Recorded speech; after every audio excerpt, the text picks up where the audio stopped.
case briefs, and so much more. LSData's got what you're looking for.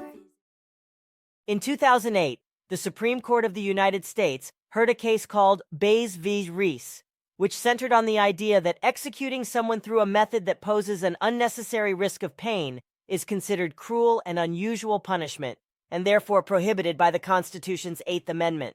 The case involved convicts who were sentenced to death via lethal injection. They argued that the procedure was unconstitutional due to the risk of maladministration, which would violate the Eighth Amendment's ban on cruel and unusual punishments. However, the Supreme Court ultimately ruled in favor of Kentucky, stating that the state's lethal injection protocol complied with constitutional requirements. Although the court recognized that the procedure was not perfect, it found that the risks identified by the petitioners were not substantial enough to violate the Eighth Amendment. The convicts had suggested an alternative execution method, but this had not been adopted by any state and had never been attempted. In their decision, the court held that the petitioners failed to establish an Eighth Amendment violation due to their alternative method not being presented to state courts. Furthermore, they ruled that Kentucky's inclusion of pancuronium in the lethal injection did not violate the Eighth Amendment, as it preserved dignity and hastened death. Throughout the years, challenges to execution methods as cruel and unusual have been consistently rejected.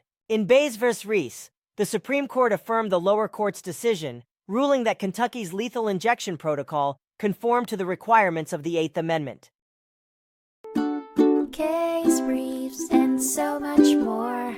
LSData's got what you're looking for. Visit lsc.law, elevate your mind. Leave the stress of class.